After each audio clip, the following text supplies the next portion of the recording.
అందరు లిఫ్ట్ని మన కమల్ హాసన్ గారి చేసిన సినిమా పుష్పక విమానం అనుకుంటారు. అదేదో గాల్లో తేలుతుంది, అది ఎప్పటికీ యాక్సిడెంట్ అవ్వదు, మనం సేఫే ఉంటామని. కానీ నిజాలు తెలుసుకున్న తర్వాత ఇప్పుడు తెలుస్తుంది అది పుష్పక విమానం కాదు, అది నిజంగానే లిఫ్ట్. 6 ప్యాసింజర్ కెపాసిటీ ఉన్న ఎక్విప్మెంట్స్ పెట్టి 8 ప్యాసింజర్ లిఫ్ట్ ఇస్తూ ఉంటారు చాలా మంది. అక్కడ సర్వీస్ లిఫ్ట్ ఉంది, సర్వీస్ లిఫ్ట్ వాడండి దయచేసి అని చెప్తే ఈగో ప్రాబ్లం అనమాట. నిజాలు తెలుసుకోకుండా నువ్వెవడు నాకు చెప్పేటోనివి, బట్ వేరే వాళ్ళు లిఫ్ట్ పెడతా అంటున్నారు, మీరెందుకు పెట్టిన అంటున్నారు అని చెప్పేసి ఓకే మనం అన్స్టాండర్డ్ గా ఎప్పుడు కూడా పోమండి. ఫార్చ్యూన్ గ్లోబల్ ఎలివేటర్స్ లో ఎప్పుడు కూడా లిఫ్ట్స్ అనేవి అన్స్టాండర్డ్ గా ఉండవు. No compromise. నేను ఆర్డర్ వదిలేసుకున్నాను, బట్ వేరే కంపెనీ వాళ్ళు ఇన్స్టాలేషన్ చేశారు.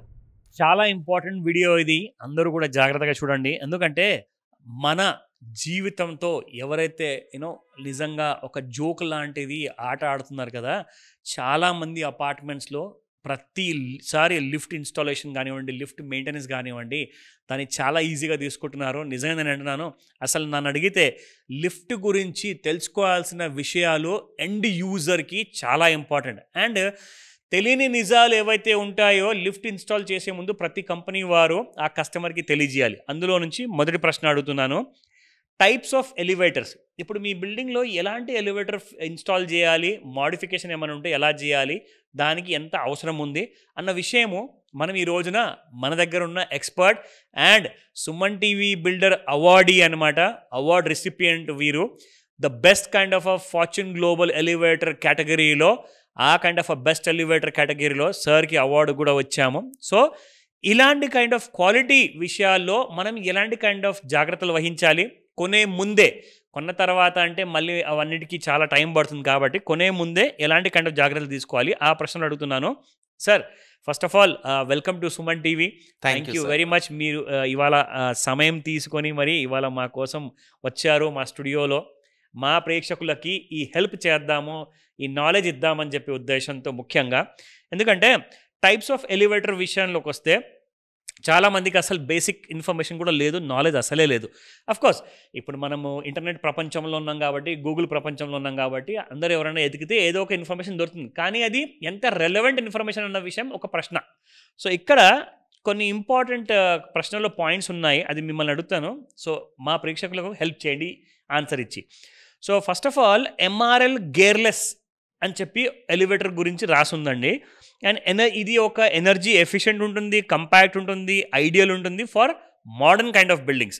ఇక రెండో పాయింట్ హైడ్రాలిక్ లిఫ్ట్స్ అని చెప్పేసి ఉంటాయి. మూడోది ట్రాక్షన్ లిఫ్ట్ అని ఉంటుంది, which is hydraulic is best for high rise buildings and traction lift is suitable for mid and high rise smooth ride కోసము. నాలుగోది ఇంపార్టెంట్ పాయింట్ ఏంటంటే హోమ్ లిఫ్ట్ లేదా ప్లాట్ఫామ్ లిఫ్ట్, ఏదైతే చాలామంది విల్లాస్లో పెట్టుకుంటారు కదంటే, గ్లాస్ లిఫ్ట్ ఉంటుంది, చిన్న చిన్న లిఫ్ట్స్ ఉంటాయి. సో ఇవన్నిట్లో ఎలాంటి లిఫ్ట్ మనకు సూట్ అవుతుంది అన్నది మేము ఎలా తెలుసుకోవాలి, మీరు ఏం అడ్వైస్ ఇస్తారు? Thank you sir, nice question. So బేసికల్గా ఏంటంటే సార్, లిఫ్ట్స్ అనేవి ఇన్ హైదరాబాద్ మార్కెట్లో వచ్చేసి ఆర్ఎల్స్ ఇండియన్ మార్కెట్లో వచ్చేసి 3 టైప్స్లో ఉన్నాయి సార్. సో ఇప్పుడు లేటెస్ట్గా కొన్ని లిఫ్ట్స్ వచ్చేసి ఏంటంటే న్యూమాటిక్ లిఫ్ట్స్ అని వస్తున్నాయి, కొన్ని కంపెనీస్ డీల్ చేస్తున్నాయి, అవి కూడా మంచి లిఫ్ట్సే. సో బేసికల్గా మనకు కామన్ మ్యాన్కి దొరికే మార్కెట్లో లిఫ్ట్స్ వచ్చేసి ట్రాక్షన్ లిఫ్ట్స్ అనేవి ఉన్నాయి, చాలా ఓల్డ్ టెక్నాలజీ. ఓకే. సో ప్రతి లిఫ్ట్లో కూడా అంటే ఈవెన్ మీరు ట్రాక్షన్ తీసుకున్నా, ఎంఆర్ఎల్ తీసుకున్నా, ఆర్ఎల్స్ హైడ్రాలిక్ లిఫ్ట్ తీసుకున్నా కానీ సేఫ్టీ పరంగా అన్నింటికి కూడా ప్రాపర్ అండ్ ఎఫిషియంట్ సేఫ్టీ అనేది ఉంది. సో అది మనం యాజ్ ఏ ఇన్స్టాలేషన్ కంపెనీగా మనం ఇవ్వాల్సిన రెస్పాన్సిబిలిటీ కూడా ఉంది. ఓకేనా సార్? సో ఇక్కడ ఏంటంటే ట్రాక్షన్ లిఫ్ట్ తీసుకున్నాం అనుకోండి, ట్రాక్షన్ లిఫ్ట్ అనేది ఏంటంటే విత్ గేర్ తోటి ఉంటుంది. సో బేసికల్గా మినిమం కెపాసిటీ వచ్చేసి 5 HP మోటార్ యూజ్ చేస్తాము. ఈ 5 HP అనేది G+7 వరకు వాడుకోవచ్చు 6 ప్యాసింజర్ కెపాసిటీ కోసం. ఓకేనా సార్? సో దీంట్లో వచ్చేసి మీకేంటంటే గ్రిల్స్ డోర్స్ కానీ, స్వింగ్ డోర్ అంటే బయటకు డోర్ వస్తుంది, మీకు లోపల గ్రిల్ ఉంటుంది, అలాగే ఆటోమేటిక్ ఓపెన్ క్లోజ్ డోర్స్ కానీ, ఇలా మోడల్స్ ఉంటాయి మనకి. సో ఇక్కడ మెకానికల్ ఇన్సైడ్ వాడే టెక్నాలజీ వేరు, డోర్స్ వేరు. సో ప్రతి ఈ 3 లిఫ్ట్స్లో కూడా ప్రతి లిఫ్ట్లో డోర్స్ అనేవి కామన్గా ఉంటాయి. సో మీరు ఎంఆర్ఎల్కి వెళ్ళినా కానీ, అంటే మిషన్ రూమ్లెస్ లిఫ్ట్కి వెళ్ళినా కానీ మీకు ఈ సిస్టమే ఉంటుంది, గేర్కి వెళ్ళినా అదే సిస్టమ్ ఉంటుంది, హైడ్రాలిక్లో వెళ్ళినా ఇదే సిస్టమ్ ఉంటుంది. ఇక్కడ కస్టమర్ చాయిస్ అనేది వాళ్ళ అకార్డ్ బడ్జెట్ బట్టి, వాళ్ళ ఉన్న షెడ్యూల్ బట్టి వాళ్ళు ప్లాన్ చేసుకోవచ్చు. Correct. But as a my personal suggestion ఒకవేళ నన్ను అడిగితే మాత్రం మాన్యువల్కి సంబంధించిన లిఫ్ట్లని అవాయిడ్ చేయడం చాలా ఉత్తమం. ఓకే. ఎందుకంటే అది సేఫ్టీ కాదు యాక్చువల్గా. Okay. So preferable automatic doors అనేవి 100% సజెస్టబుల్ లిఫ్ట్స్. ఓకే. సో కొంచెం మీరు బడ్జెట్ కొంచెం ఎక్కువ అవ్వచ్చు కాకపోతే ఆటోమేటిక్ డోర్స్కి వెళ్తే ఏంటంటే సేఫ్ అనేది 100% ఉంటుంది. ఓకే. నెక్స్ట్ వచ్చేసి ఎంఆర్ఎల్ లిఫ్ట్స్. వీటిలో ఏంటంటే మిషన్ రూమ్ లెస్ లిఫ్ట్స్ అంటారు. ఓకే. సో దీంట్లోకి పైన హెడ్ రూమ్ అనేది అవసరం ఉండదు. అంటే హెడ్ రూమ్ ఉంటుంది కానీ మిషన్ రూమ్ అనేది అవసరం ఉండదు అన్నట్టు. ఓకే. బేసికల్గా ఎట్లా అంటే మనకు 14 feet హైట్లో ఒక స్లాబ్ వేస్తాము ట్రాక్షన్కి.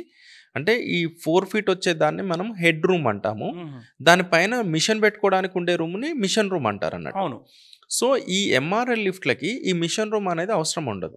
హెడ్ రూమ్ 4 feet ఉంటే సరిపోతుంది. Inside Okay. లిఫ్ట్ ఫిట్ అవుతుంది. ఓకే. సో రెండిటికి కంపారిజన్ ఏంటంటే స్పీడ్ ఎక్కువగా ఉంటుంది. సేఫ్టీ పరంగా మీకు ఎన్కోడర్ అనే సిస్టమ్ త్రూ ఇది నడుస్తూ ఉంటుంది కాబట్టి 100% సేఫ్టీ ఉంటుంది. అంటే ఎవ్రీ టైం మనం బ్రేక్ అడ్జస్ట్మెంట్ చేసుకోవాల్సిన అవసరం కానీ ఇలాంటిది ఏముండదు. ఆటోమేటిక్ బ్రేక్ అడ్జస్ట్మెంట్ సిస్టమ్ ఉంటుంది అండ్ హై స్పీడ్ ఉంటుంది. Power Okay. కన్జంప్షన్ కూడా సేవ్ అవుతుంది అండ్ మీకు హెడ్ రూమ్ అవసరం ఉండదు. సో ఇవన్నీ కూడా సేఫ్ నాయిస్లెస్ ఉంటుంది. అండ్ మీరు ఎవ్రీ టైం మీరు ఒక 3 yearsకు 4 yearsకు ఆయిల్ చేంజ్ చేసుకోవాల్సిన అవసరం కూడా ఉండదు. స్మూత్ రైడ్ ఉంటుంది అన్నట్టు. ఓకే. హైడ్రాలిక్ లిఫ్ట్స్ ఎందుకు వెళ్తామంటే కొన్ని ప్లేస్లలో మనకి పిట్ తీసుకుని ఇప్పుడు ఇన్సైడ్ లిఫ్ట్ ఉంది, ఇంట్లో డూప్లెక్స్లో లిఫ్ట్ ఉంది. అవును. సో అట్లాంటి లిఫ్ట్లలో కింద పిట్ తీసుకోలేము, పైన రూమ్ ఇవ్వలేము. అవును. సో అలాంటి లిఫ్ట్లకి ఏంటంటే మనము హైడ్రాలిక్ లిఫ్ట్స్కి వెళ్తాము. హైడ్రాలిక్ లిఫ్ట్స్ కూడా మనకు 100% సేఫ్టీ ఉంటుంది. ఓకే. నా పర్సనల్ సజెషన్ వచ్చేసి G+3 వరకు హైడ్రాలిక్ లిఫ్ట్స్ అనేవి మంచి కన్వీనియంట్గా హ్యాపీగా యూజ్ చేసుకోవచ్చు. సో నా పర్సనల్ ఎక్స్పీరియన్స్ కావచ్చు, నేను ఇచ్చే సజెషన్ అది. ఓకే. సో ఇందులో కూడా మీరు ఆటోమేటిక్ తీసుకోవచ్చు అండ్ ఇంటర్నల్గా వచ్చేసి మీరు స్ట్రక్చర్ ప్లాన్ చేసుకొని స్టెప్స్ మధ్యలో ఉన్నప్పుడు దానికి గ్లాస్ ఫిట్టింగ్ కానీ ఆర్ఎల్స్ ఏసీపీ షీటింగ్ కానీ ఆర్ఎల్స్ వుడ్ ఫినిషింగ్ కానీ ఏదైనా చేసుకోవచ్చు అన్నట్టు. సో ఈ 3 లిఫ్ట్స్కి ఈ వేరియేషన్స్ అనేవి ఉంటాయి అన్నట్టు. ఓకే. That's interesting actually. ఎందుకంటే ఈ విషయం గురించి అసలు ఇప్పటిదాకా ఏ లిఫ్ట్ ఎలాంటి క్వాలిటీది ఎన్ని అంతస్తుల కోసం వాడాలి అండ్ ఏ లిఫ్ట్ ఎన్ని పర్సన్స్ కోసం వాడాలి, డోర్లో ఏదైతే క్వాలిటీ ఉన్న మెటల్ ఉందో అది మిగతా బాడీ మెటల్ కంటే డిఫరెంట్గా ఉంటుంది. ఇన్ని చిన్న చిన్న విషయాలు అసలు ఎవరన్నా ఎక్స్ప్లెయిన్ చేశారండి మీరు ఎలివేటర్ కొనేటప్పుడు అని చెప్పేసి మా ప్రేక్షకులను అడుగుతా. ఎందుకంటే మీకు ఏదైతే మీరు ఎక్స్పీరియన్స్ చేశారో ఇప్పటిదాకా తెలియజేశారు, కానీ ఇప్పుడు అవసరం లేదే. ఎందుకంటే మీకు ఇలాంటి మంచి ఇన్ఫర్మేటివ్ వీడియో మీకోసం మేము తయారు చేశాము. సార్ మన కోసం సమయం ఇచ్చారు. సో ఇలాంటి ఇన్ఫర్మేషన్ ఎవరు కూడా ఇవ్వనప్పుడు ఖచ్చితంగా మీకు పనికొచ్చేది ఫార్చ్యూన్ గ్లోబల్ ఎలివేటర్స్ మాత్రమే. సో ఈ విషయంలో first I had asked you ఒక క్వశ్చన్ కదా సార్. దీని తర్వాత సెకండ్ క్వశ్చన్ ఏదైతే ఉందో సేఫ్టీ మెషర్స్ గురించి మనం మాట్లాడుకున్నాము. ఇది 2వ ఎపిసోడ్ అండి. ఇది ఫస్ట్ ఎపిసోడ్ మీరు మిస్ అవ్వకుండా చూడాలి. మీకు ఒకవేళ ఎలాంటి డౌట్స్ ఉన్నా ఆర్ ఒకవేళ ఫస్ట్ ఎపిసోడ్ మీకు కనిపించకపోతే నన్ను అడగండి, నేను మీకు హెల్ప్ చేస్తాను ఆ ఫస్ట్ ఎపిసోడ్తో కూడా.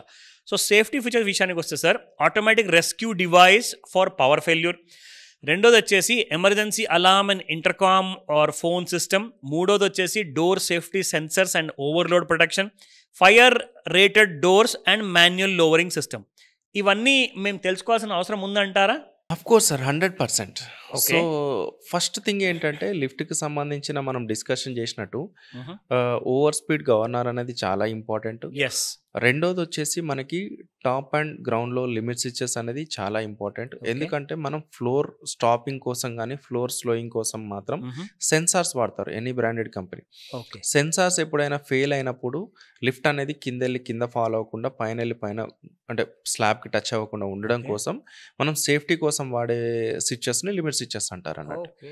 సో ఆ తర్వాత వచ్చేసి ఏఆర్డి ఆటోమేటిక్ రిస్క్ డివైస్. అవును. సో ఇప్పుడు మన దగ్గర ఏంటంటే రెగ్యులర్గా పవర్ ఫ్లక్చువేషన్ అవుతూ ఉంటుంది, పవర్ వెళ్తూ ఉంటుంది. కరెక్ట్. సో ఆటోమేటిక్గా లిఫ్ట్లో ఎవరైనా ఉంటే స్ట్రక్అప్ అయి ప్యానిక్ అయ్యే స్కోప్ ఉంటుంది కాబట్టి సో ఈ ఏఆర్డి అనేది ఏం చేస్తుందంటే కరెంటు పోయినప్పుడు నియరెస్ట్ డౌన్ ఫ్లోర్ తీసుకొచ్చి ఆపి ఆటోమేటిక్ డోర్స్ అయితే డోర్లు ఓపెన్ అయిపోయి ఉంటాయి. So Okay. మాన్యువల్ డోర్ అయితే మనం డోర్స్ ఓపెన్ చేసుకోవాలన్నట్టు. సో ఈ సిస్టమ్ కాకుండా ఇప్పుడు లేటెస్ట్గా ఏంటంటే మీకు ఇన్వర్టర్స్ కూడా వస్తున్నాయి. అంటే 3 hours 4 hours బ్యాకప్ తోటి ఒకవేళ పవర్ పోయినా కానీ లిఫ్ట్ హ్యాపీగా యూజ్ చేసుకోవచ్చు. ఓకే. ఇట్స్ అరౌండ్ 1.5 lakhsలో వస్తున్నాయి budget friendly. Okay. But it's more important యాక్చువల్‌గా. అట్‌లీస్ట్ మీరు ఏఆర్‌డి అనేది ఉండాలి. అవును. ఒకవేళ మీకు ఇంకా బడ్జెట్ బావుంది, మాకు ఇంకా కంఫర్ట్‌గా ఉండాలి అనుకుంటే ఇన్వర్టర్‌కెళ్ళిపోవడం అనేది బెస్ట్. కరెక్ట్. సో, దీంతో పాటు ఓవర్‌లోడ్ డివైసెస్ అనేది కూడా చాలా ఇంపార్టెంట్ అండి. అవును. ఎందుకు రీజన్ ఏందంటే అన్‌సైజెస్ క్యాబిన్స్ ఇవ్వకూడదు ఫస్ట్ థింగ్. అంటే ఫర్ ఎగ్జాంపుల్ ఏంటంటే 6 ప్యాసింజర్ లిఫ్ట్ పెట్టి కెపాసిటీ ఉన్న ఎక్విప్‌మెంట్స్ పెట్టి 8 ప్యాసింజర్ లిఫ్ట్ ఇస్తా ఉంటారు చాలామంది. సో, దానివల్ల ఏంటంటే ఎక్కువ మంది ఎక్కే స్కోప్ ఉంటది. అంటే ప్లేస్ చాలా పెద్దగా ఉంటది. బట్ ప్యాసింజర్ కెపాసిటీ 6 మెంబర్స్‌కే ఇస్తారు వాళ్ళు. అంటే 5 హెచ్‌పీ వాడి 5 హెచ్‌పీకి సంబంధించిన ఎక్విప్‌మెంట్స్ మాత్రమే ఇస్తారన్నట్టు. సో, ఆటోమేటిక్‌గా ఏమవుతుందంటే నలుగురు ఎక్కినా ఓవర్‌లోడ్ అయిపోతది. అవును. సో, అట్లాంటప్పుడు మనం ఏదైతే వెయిట్ పెడుతున్నామో ఆ వెయిట్‌కి సంబంధించిన ఓవర్‌లోడ్ డివైస్ ఉంటే సేఫ్‌గా ఉంటుంది. మీరు ఈ మాట చెప్పాక నాకు ఒక విషయం గుర్తొచ్చింది. అందరూ లిఫ్ట్‌ని మన 'కమల్ హాసన్' గారు చేసిన సినిమా 'పుష్పక విమానం' అనుకుంటారు. అదేదో గాల్లో తేలుతుంది. అది ఎప్పటికీ యాక్సిడెంట్ అవ్వదు. మనం సేఫే ఉంటామని. కానీ నిజాలు తెలుసుకున్న తర్వాత ఇప్పుడు తెలుస్తుంది అది 'పుష్పక విమానం' కాదు. అది నిజంగానే లిఫ్ట్. ఎందుకంటే మా బిల్డింగ్‌లో కొంతమంది ఆర్గ్యుమెంట్ చేశారనమాట. అదేంటంటే మీరు ఎవరో కొత్త వాళ్ళు నేబర్స్ కానివ్వండి, కొత్త వాళ్ళు రెంట్‌కి కానివ్వండి, ఓనర్స్ కానివ్వండి వచ్చేటప్పుడు వాళ్ళ అల్మిరాసు, సోఫాలు అన్ని లిఫ్ట్‌లో వేస్తున్నారు.